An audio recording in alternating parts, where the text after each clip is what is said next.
Very much. Now to the race for the White House. Barack Obama has taken a lot of heat from John McCain for his willingness to meet with and talk to America's adversaries and engage them.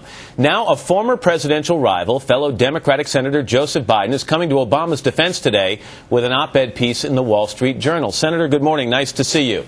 Good morning, Matt. How are you? I'm all right, thanks. This issue seems like it's going to be front and center in the fall election for a couple of reasons. One, it seems to draw a line between perceived strength and weakness, and it also seems to draw a line between perceived change and the politics of the past. By coming to Senator Obama's defense in this op-ed piece, are you admitting that he is somewhat vulnerable on this issue? No, what I'm saying is I'm sick and tired of Republicans characterizing Democrats generally, as well as Barack and Hillary, as being weak on national security. The truth is we've never been weaker in the last 100 years in terms of our position in the world than under this administration. And it's not, they talk about freedom on the march in the Middle East. Well, it's Iran on the march in the Middle East.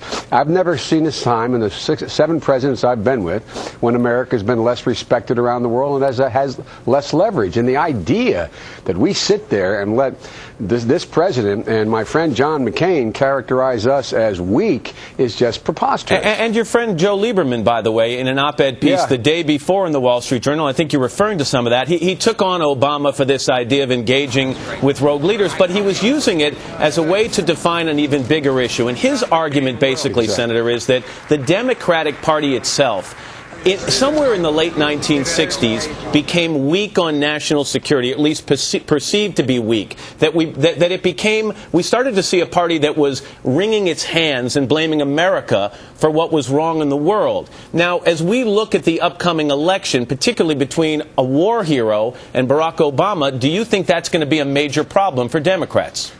Well, I think that's what they're going to try to revive. There's truth to that. I ran in 1972 as a young 29-year-old guy who won the Senate seat, being the guy who was viewed as a hawk because I didn't join in that mantra. It was Bill Clinton, and I might say me pushing it, saying that you had to go to war in the Balkans to end genocide. It was John McCain initially saying, no, we can't do that. The Republicans voting, no, we can't do anything. We don't have the power to do that. Well, why then, Senator, the perception? Why the perception? If you look at the history of polls taken in this country over the last 20 years or so, voters tend to rate the Republicans higher on issues like national security and strength abroad than they do Democrats. Why?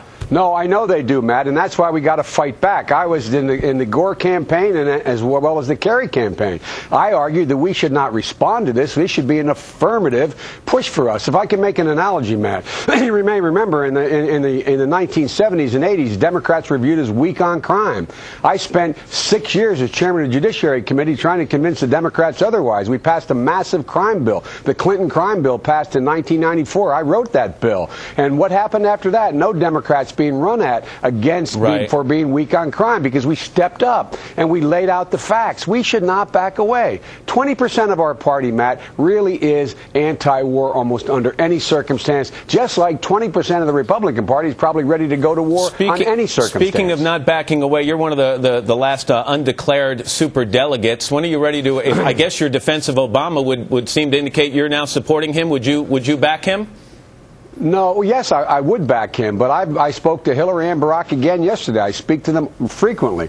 I made a commitment to both of them. I would not endorse the other until this thing was over. All right. I believe this will be over in mid-June. Final question. It's starting to go through names on the short list for vice presidential candidates. John McCain's going to meet with some this weekend. Senator Obama's starting to look at those names, too. Do you think Hillary Clinton would make a good vice presidential candidate, good running mate for Barack Obama should he get the nomination? Sure, I think she'd make a good running mate. I think she's a strong figure. She'd make a good president. That's why I think the measure should be who he picks, who would be a good president.